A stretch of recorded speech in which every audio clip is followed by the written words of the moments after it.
O especialista Márcio Teixeira participou de live promovida pela deputada Bia Kicis para debater o voto impresso auditável. Teixeira esclareceu uma série de dúvidas dos parlamentares que participavam da live, fez sugestões para a implementação do projeto de voto impresso auditável e fez um comentário sobre a atitude do ministro Luiz Roberto Barroso, presidente do TSE e ministro do STF, que se posiciona publicamente contra o projeto. O especialista disse: ele é um ministro bastante poderoso no nosso país, porque ele é um dos ministros do STF. Só que a importância dele lá fora é simplesmente a de um ministro da Corte Superior de um país em desenvolvimento. Esse posicionamento da necessidade de imprimir e poder auditar o voto é quase que uma unanimidade no mundo inteiro. São pouquíssimos os países que ainda não imprimem o voto em uma urna. Ele está contra uma posição, depois de muito estudo, do mundo inteiro. Ele pode ser desacreditado se a imprensa tiver interesse em mostrar a situação. Teixeira acrescentou: ele está contra a decisão de países muito mais avançados do que o Brasil. Assista. Eu queria falar sobre o ministro Barroso. Quem sou eu para falar de um ministro do STF? Mas eu queria fazer um comentário aqui, o seguinte: no momento que ele tenta argumentar que tem um erro técnico em impedir a impressão do voto, ele é um ministro bastante poderoso no nosso país, porque ele é um dos ministros do STF. Só que a importância dele lá fora é simplesmente de um ministro da Corte Superior de um país em desenvolvimento. E esse posicionamento da necessidade de imprimir e poder auditar o voto, isso aí é quase unanimidade no mundo inteiro. São pouquíssimos países que ainda não imprimem o voto numa urna. Então, ele não é contra um grupo aqui dentro do país que está tentando melhorar já há muitos anos, e um grupo político, um grupo técnico, ele está contra uma posição, depois de muito estudo, do mundo inteiro, entendeu? Ele pode ser desacreditado se a imprensa tiver interesse em mostrar essa situação. Passo agora a palavra ao professor Márcio Teixeira. Boa noite, muito obrigado pelo convite de estar aqui participando e tentando ajudar a melhorar o projeto eleitoral, né? A minha ligação com a urna eletrônica é bastante extensa e eu vou só contar o início desse processo de urna eletrônica aqui no Brasil, e se precisar depois complementar mais alguma coisa, eu complemento, né? Em algum momento, eu não lembro exatamente do ano, se foi 1994, ou 95, ou 93, o TSE levantou um desafio, ele montou uma comissão para analisar o voto eletrônico e lançou um desafio para os TREs do Brasil para apresentarem soluções para o voto eletrônico. O TRE de Minas procurou a IBM e o TRE de Mato Grosso procurou a IBM. E a IBM procurou minha empresa, que é uma empresa pequena, que eu tenho já há muitos anos desenvolvendo tecnologia, e a IBM nos contratou para projetar uma urna eletrônica, para fazer um piloto, para fazer um protótipo e mostrar para o TSE. E a urna do Mato Grosso, a IBM encomendou no Japão. Eles basicamente pegaram um notebook, fizeram algumas adaptações e trouxeram. E nós projetamos uma urna eletrônica aqui no Brasil, foi a primeira urna eletrônica projetada oficialmente, e parte do que a gente desenvolveu, a IBM usou na urna também de Mato Grosso. E essa primeira urna eletrônica, uma coisa que era bastante importante nela, ela imprimiu o voto. E essa comissão, ela escolheu a nossa urna, né, como a ganhadora do desafio, e só que aí aconteceram algumas coisas que eu não sei detalhes, mas alguém tentou patentear a ideia dessa urna, houve uma briga nessa comissão, e essa comissão implodiu depois de escolher a nossa urna, e montou uma outra comissão de técnicos que levaram a urna eletrônica. A ideia era se basear na nossa urna eletrônica e levaram uma urna eletrônica completamente diferente em princípios básicos que a gente tinha planejado, que eram basicamente 3: transparência, custo baixo e segurança, que também está ligado com auditabilidade. Por isso tinha impressão do voto. Bom, eu participei de 2 outras concorrências depois que o TSE abriu concorrências para fornecimento de urna, todas elas ligadas à IBM, e em algum momento a IBM desistiu de participar dessas concorrências e eu fiquei bastante preocupado, porque em algum momento, ainda acredito no futuro, todo esse problema de segurança e transparência da urna eletrônica pode explodir. E eu não quero o meu nome associado com algo que foi tecnicamente errado. Na verdade, eu fiz várias anotações aqui do que vocês falaram e eu gostaria de fazer alguns comentários. E depois, se vocês quiserem conhecer um pouco mais do meu trabalho, eu estou à disposição, mas eu acho que não é muito interessante para o público. Até porque não importa quem está falando. Tem coisas aqui que ela nem precisa de conhecimento técnico, elas precisam de bom senso, são tão óbvias que o conhecimento técnico ele é um detalhe, né? Bom, então eu queria comentar aí primeiro o filminho inicial da apresentação. Eu não gostei dele.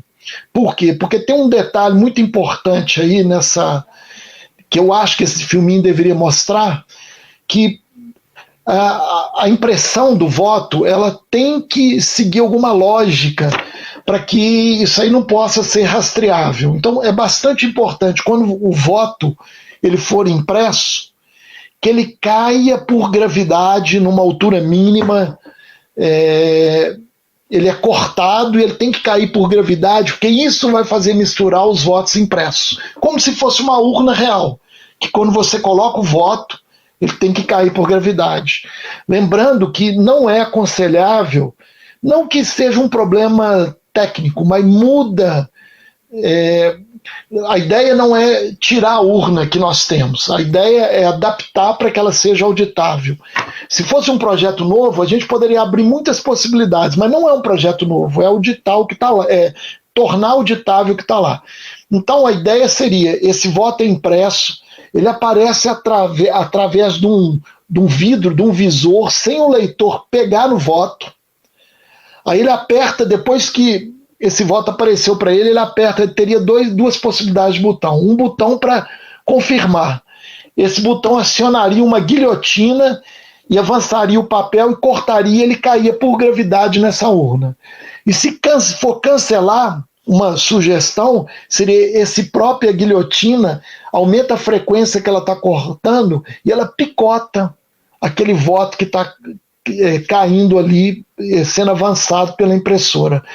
Então, teria uma distinção bastante grande do voto cancelado, do voto real, e ele teria que cair por gravidade. Então, não é que o filminho esteja ruim, mas seria bem interessante ele mostrar que estaria simulando essa urna eletrônica, né?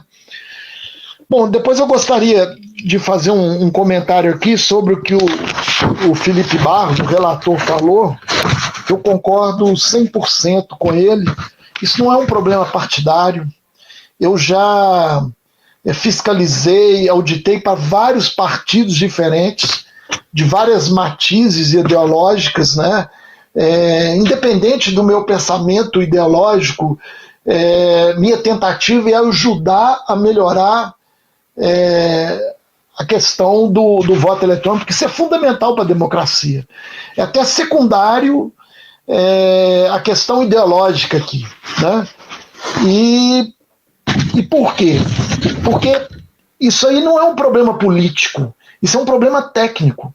Não ter a impressão do voto é um problema técnico. E que até hoje o TSE não deu uma resposta para isso, né? Eu e outras pessoas já questionamos bastante o TSE sobre isso, né? Existe um dos questionamentos que eu fiz, que era a existência de um teste de penetração, que é o quê? Alguém externo, pessoas externas, tentarem quebrar a segurança da urna. Isso aí foi transformado, depois de quase 10 anos de insistência, isso aí foi transformado num teste que que o TSE faz, totalmente controlado por ele. O auditor ou quem está tentando quebrar é bem limitado o que ele pode fazer, por isso eu nunca aceitei participar desse teste, mas outros participaram e quebraram a segurança em vários momentos da urna, né? E aqui cabe um detalhe, né, que foi perguntado aí, por que o TSE não aceita essa impressão, né? Eu queria fazer uma observação que, basicamente, nós temos 3 situações que essa auditoria podia pegar. Situação número 1, eu vou falar, um erro. Não é uma fraude. Houve um erro de programa e nós temos indícios que isso já ocorreu, né? O próprio professor Clóvis, que esteve aqui, já analisou dados de uma eleição em Alagoas, que ele pegou mau funcionamento em um número muito grande de urnas, que pôde ser detectado pelo log, que naquela época o log do que a urna fazia era possível ser analisado. Então, primeira coisa, pega um mau funcionamento, né? Você fala assim, isso é um problema para o TSE? Sim. Por quê? Porque ele tem que garantir que a urna não vai sair com um mau funcionamento. Segunda coisa, pega uma fraude externa, ou seja, alguém que não está dentro do TSE, trabalhando nesse projeto, conseguiu, de alguma forma, fazer uma fraude. Essa auditoria vai pegar essa fraude. E terceira coisa, pega uma fraude interna. O que é? Alguém interno ao processo, que tem um acesso privilegiado, mexeu em alguma coisa. É banal fazer, quem tem acesso ao programa, é banal ou colocar um backdoor, ou colocar algum gatilho que em algumas situações faz aquilo funcionar mal. Então, essa auditoria, ela teria essa questão, né? Aí, eu volto também a outra pergunta aí que foi feita, foi falado, auditar 100% dos votos. Esse é um outro problema que eu vejo para o TSE. Por quê? Porque se no momento que você audita 100% dos votos, o tempo de apuração é o da contagem dos votos. Então, a minha sugestão, como técnico, existe uma porcentagem de urnas que elas são obrigatoriamente distribuídas pelo país e auditadas. Então, sei lá, 3%, 4%, 5%, eu não arriscaria aqui ser uma análise maior, chutar esse número. Se dentro dessas urnas detectou um problema, automaticamente um novo número de urnas são auditados. Porque você pode ter uma situação ou de fraude ou de bug num volume pequeno. Você detectou isso, você tem que testar mais urnas. Pode até chegar a 100%, mas eu acho que seria bem interessante deixar bem claro que no início a tentativa não é auditar 100%. Por quê? Porque se for auditar 100%, o tempo de apuração é o de contagem de voto. Na verdade, isso é uma decisão mais política até, né? Mas eu acredito que seja uma preocupação do TSE. Outra coisa aqui que foi levantado é o número errado na hora de imprimir, tá? Isso aí é uma coisa que não tem um posicionamento do TSE, o que fazer nessa situação. Você digita o número lá e não aparece a foto do seu candidato. Como eu vejo isso tecnicamente, né? É possível isso acontecer? Sim. É possível ser um bug, é possível ter um defeito no teclado. Tem vários motivos que podem levar isso a acontecer. Só que tem uma falsa ideia de que o fato de você ter digitado o número de candidato e alguém de fora ver que aquele candidato que você digitou não é aquele que está aparecendo na tela, que isso aí é a quebra do sigilo do voto. Na minha opinião técnica, isso não é uma quebra de sigilo do voto. Por quê? Eu, por exemplo, quando eu vou votar, eu costumo digitar todos os candidatos majoritários para ver se as fotos deles vão aparecer. Então, se eu descobrir um erro lá, eu ainda não apertei o botão confirma. Então, como eu não apertei o botão confirma, nada garante que seria o candidato que eu ia votar. A minha sugestão nessa situação é permitir uma testemunha ver isso acontecendo e até filmar isso acontecendo. Entendeu? Por quê? Porque senão fica um disse e não me disse. O TSE fala, não aconteceu isso. Nós temos um problema na questão do voto, é que pela exigência da lei o voto é sigiloso, então só o próprio eleitor pode fiscalizar o que ele está fazendo. Na prática é isso. Por isso nós estamos imprimindo o voto, para o eleitor poder fiscalizar se aquele voto vai realmente para o candidato que ele votou.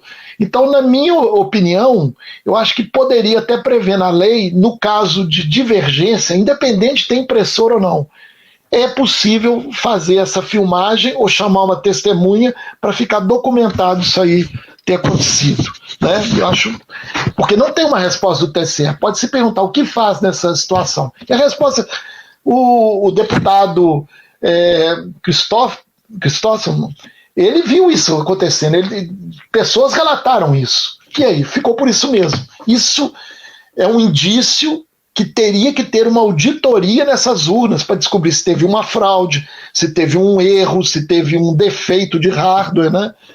O TSE deveria ser o primeiro interessado em apurar isso. Bom, outra pergunta que foi feita aí, que eu achei interessante, esse comentário da Fernanda sobre 5% de fraude. Veja só, imagina o seguinte, os votos não são online, inclusive o TSE fala isso, as urnas não estão conectadas em uma rede online. Essas urnas são preparadas meses de antecedência para que elas possam, no dia da votação, estar lá preparadas, né? Aí nós temos uma situação bem interessante, porque o cenário eleitoral muda, né? O cenário eleitoral muda. Eu acredito nesse número mágico, 5%, pode ser um pouco mais ou menos, é o que passaria desapercebido. Se você fizer uma fraude de 10% e o cenário eleitoral mudar muito, isso pode ser uma coisa que fique notória, que houve uma fraude ali. Não deixa dúvida, né? 5% está dentro de, mais ou menos, dentro de erros de margem de pesquisas, né? Aumenta 2 para lá, 2,5, 3, diminui 3 do outro. Então, eu acredito que se alguém está fraudando ou vai tentar fraudar, ele não vai tentar uma coisa absurda, porque ele tem que ter previsto, ter bolado aquela fraude meses antes da eleição e pode ter uma surpresa no dia da eleição e não está. É muito melhor ele fazer uma fraude para um delta. Tipo assim, meu candidato eu vou aumentar 5% e vou tirar de um candidato X ou de outros candidatos a mesma quantidade. Fica menos óbvio que uma coisa aconteceu nesse sentido. Por isso que eu acho que tem essa ideia que uma fraude muito grande seria loucura, porque não é uma fraude que vai ser decidida na véspera da eleição, ela foi planejada antes, se ela foi feita. Eu queria fazer um comentário aqui também sobre a questão de colocar impressora em uma porcentagem qualquer que não seja 100%. Eu acho isso um erro técnico. Eu acho o seguinte, se você tem uma urna que tem impressora, outra urna que não tem impressora e alguém vai fraudar, ele vai consertar a fraude que não tem impressora. Simples assim. Então não adianta muito. É fácil detectar que não tem, pelo software, que não tem impressora e por uma fraude embutida no software. Então tem que ser 100%, senão não adianta. Outro comentário aqui, eu queria falar sobre o ministro Barroso. Quem sou eu para falar do ministro do STF? Mas eu queria fazer um comentário aqui, o seguinte. No momento que ele tenta argumentar que tem um erro técnico em impedir a impressão do voto, ele é um ministro bastante poderoso no nosso país, porque ele é um dos ministros do STF. Só que a importância dele lá fora é simplesmente de um ministro da Corte Superior de um país em desenvolvimento. E esse posicionamento da necessidade de imprimir e poder auditar o voto, isso aí quase unanimidade no mundo inteiro. São pouquíssimos países que ainda não imprimem o voto numa urna. Então, ele não é contra um grupo aqui dentro do país que está tentando melhorar já há muitos anos, e um grupo político, um grupo técnico, ele está contra uma posição, depois de muito estudo, do mundo inteiro, entendeu? Ele pode ser desacreditado se a imprensa tiver interesse em mostrar essa situação. Os Estados Unidos mesmo, lá na eleição agora, né, do Trump e do Biden, pouquíssimas urnas não imprimiram os votos. E teve aí, não sei se uma semana, eu li, não procurei investigar, mas eu li alguma coisa que um dos maiores fabricantes de urna do mundo decidiu que não vai fabricar mais urna que não imprime voto. Então, não é contra nós quando ele fala isso. Ele está contra a decisão de países muito mais avançados do que o Brasil, lembrando que a urna brasileira não é fabricada por uma empresa brasileira, é fabricada por uma empresa americana, a Diamond. Era, né? Depende da concorrência, mas a grande maioria foi. E lá, a grande maioria dos estados, porque lá não tem uma lei nacional, são estaduais, a grande maioria dos estados proibiu a urna que não imprime o voto, que é o caso da urna brasileira. Por quê? Não é auditável. Bom, eu queria também fazer um comentário aqui sobre a questão de software, né? Porque outro dia eu participei com a Bia aí de um pessoal que estava apresentando uma solução para tentar criar uma auditoria do voto, que usava um token, que na verdade é um adaptador USB para tentar escrever o voto lá. Um dos maiores problemas que a gente tem, e que eu já questionei isso o TSE, pedi como vocês me resolvem isso, né? Tem até casos engraçados sobre resposta que eles deram, mas eu acho que não cabe aqui no tempo que a gente tem. Imagina que eu sou um fiscal, ou que eu sou um eleitor, ou que eu sou um candidato, eu estou em frente à urna. Como ter certeza que o software que está aqui na urna é autêntico? Ele não foi fraudado. Ele faz o que ele se propõe a fazer. Não tem jeito. Por quê? Porque você tem muito pouco tempo para verificar. A forma de verificar seria a urna estar desligada e você tirar as mídias delas e testar em algum equipamento confiável, porque a própria urna você não pode partir do princípio que ela é confiável, você está verificando a confiabilidade dela. Só que esse técnico que faria isso, ele é um fraudador em potencial. Ele provavelmente vai ser um fiscal de um partido que quer fraudar a eleição. E seria um momento ótimo de introduzir uma fraude. O que o TSE faz? O TSE simplesmente pega, liga a urna, o programa começa a rodar, ele imprime lá hashes. Não sei se você sabe que são hashes, mas são resumos criptográficos que cada programa cada dado que você tem, gera um hash diferente. O TSE imprime esses hashes que são conhecidos, aí o fiscal pega num papel ou algum lugar e confere se a urna imprimiu esses hashes ou não. Qual que é o grande problema disso? Que nada garante que aquele programa está realmente calculando o hash. Aquele hash é conhecido, aquele número que vai aparecer é conhecido. O que um programa fraudador fazia? Muito simples, imprime, sem calcular. Ele já é conhecido, imprime, você olha e fica satisfeito. E não dá para você ter certeza que aquele software que está lá não é fraudado. Por que eu estou insistindo nisso? Porque nenhuma solução de software, não é porque eu vi aí as pessoas falando que está correto, o eleitor entende a impressão, o eleitor, sim, isso tudo é positivo e correto, mas é mais do que isso. Não tem hoje, tecnicamente, uma solução para isso. A impressão do voto a custos razoáveis é a única solução possível tecnicamente. Essa que é a questão. E o TSE fugir dessa... Na verdade, isso aí já foi provado.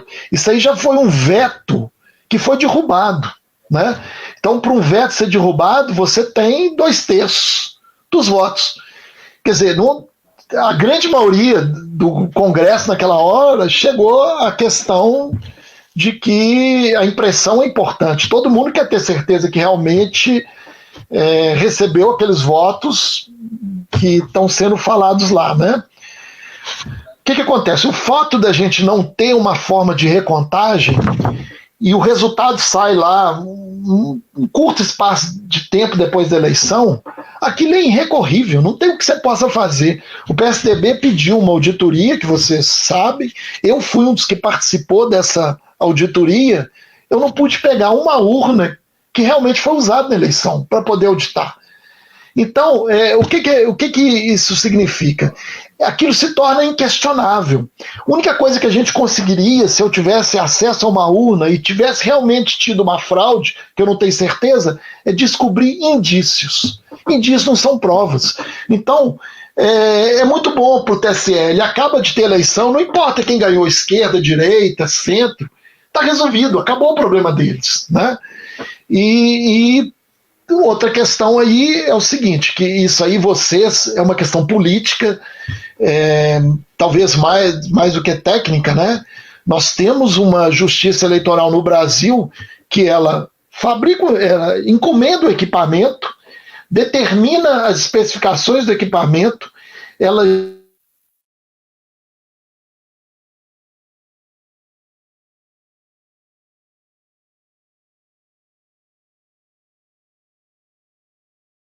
executado e ela julga. O julgamento é dela. Quando que a justiça vai julgar que ela está errada? É a mesma coisa falar assim, então é complicado, né? Eu acho que esse aí é o grande problema e que vocês vão ter que enfrentar. O primeiro problema é aprovar, e o segundo problema eu vi a última votação que houve no STF sobre a questão da constitucionalidade daquela... Da lei 13.000 e alguma coisa.